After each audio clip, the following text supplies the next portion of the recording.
Thanks to the EA Creator Network for providing me free codes for The Sims 4. My opinions are my own.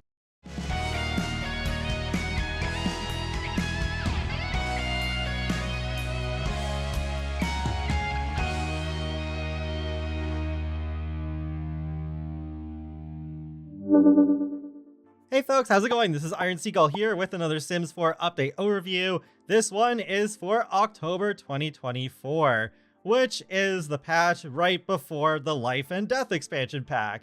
I'm going to be using a mixture of the trailer they officially released as well as my own footage. So without further ado, let's get right into it. Starting with the OCCULT picker. So previously, our only choice was to start over with a new sim if we wanted to make an OCCULT. But now you can see with this currently selected sim, I can go through these different OCCULTs. Unfortunately, plant sims are not here, and I think that is because they are a temporary life state. I hope they get upgraded into a full OCCULT someday. But yep, this is what you get when you have all packs installed. What about ghosts though? Well, turns out that was the mystery button. Pick a cause of death. So again, depending on how many packs you have installed, your options will vary, but you are able to not just make a ghost straight in Create a Sim, but also be able to choose exactly how they had died, so then it changes up the special effect that you get. I think this is great. This is exactly what I wanted, and it baffles me that it wasn't like this from the start with the OCCULT picker in particular. One other thing worth mentioning is that while your sim is a ghost in Create a Sim, there's an option to click on to turn the overlay of the ghost effects on and off, so it's easier to see things like your sim's original skin color, or to be able to see what shoes they're wearing, things like that. So I'm really glad that this is something they thought of. Actually, one other thing while we're still in Create a Sim, with dogs, cats, and horses, if you're making them in Create a Sim and they're elders, then you can also make them ghost pets. It's just the one cause of death, which is death by old age. So that is nice that they also thought of pets here.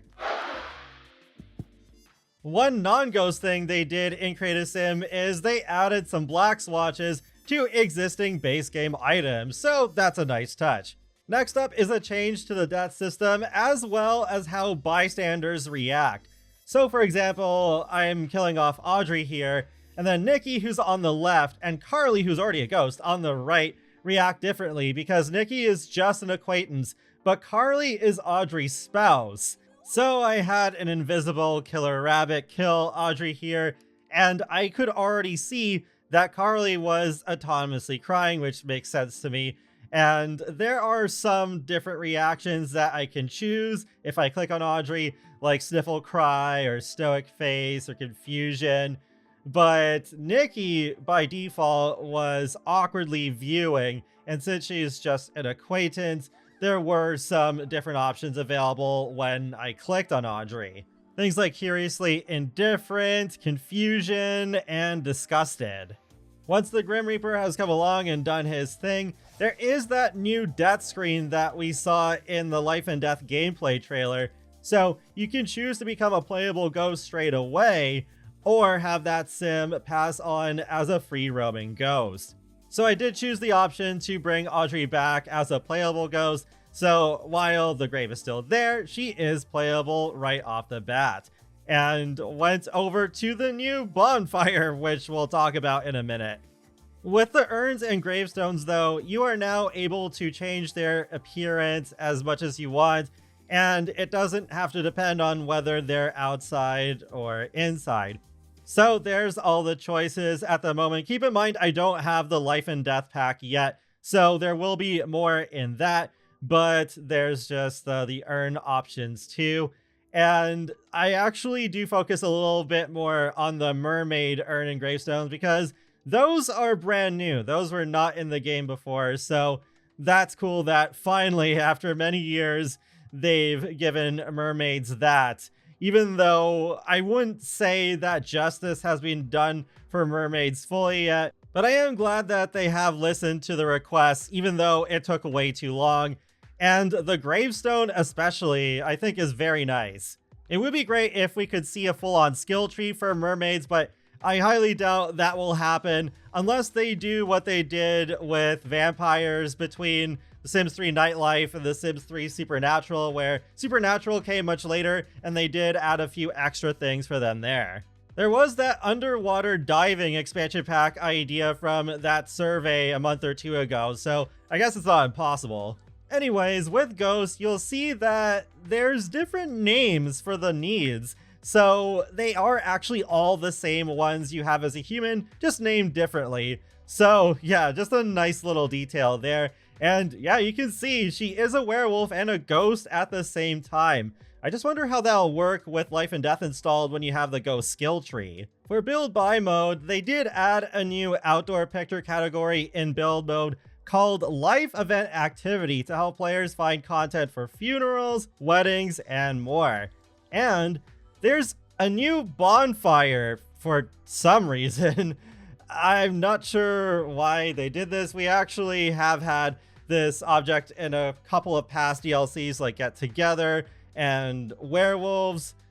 I don't know, if it was like bicycles or toilet stalls, I'd understand, since those are a lot more basic things. But okay, we have bonfires in the base game now. Some miscellaneous things. Upon the death of a marriage partner, two married Sims will no longer be married, they'll be widowed. However, there is a new interaction that will allow them to ask to stay married so they can reinstate their marriage status. Sims can woohoo with the Grim Reaper. There's improved autonomous ghost behavior, such as reducing the frequency of ghosts breaking things and creating annoying ghost byproducts like puddles. One other interesting change is that infant, toddler, and child Sims taken away by social workers go to the household menu and manage worlds rather than being deleted.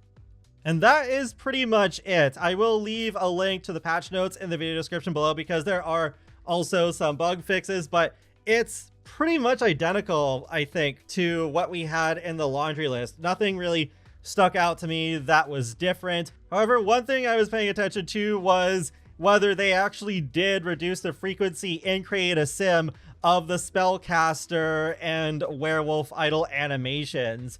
And while I still can't definitively say yet, I think they have gotten less, but not as much as I would have thought. At one point, there was a ghost idol animation and then a werewolf one that played back to back. And there were a couple of times where the werewolf howling was only a couple seconds apart. So yeah, I don't know. I just hope that in the long run, it won't be as annoying as it once was. Feel free to let me know your experience in the comment section below with that so far. And, well, I might as well just wrap up this video here. So feel free to let me know your thoughts on the update in general as well in the comments. I will say it's a pretty decent update, especially as someone who appreciates the occult. I still kind of feel like it was a little overhyped though. Like I wasn't expecting something huge like Cars or open world, but I don't know. It still feels like they hyped it a little much when they were saying that this was supposed to be a big update. With that, I will talk to you all later and have a great day. Thanks for watching.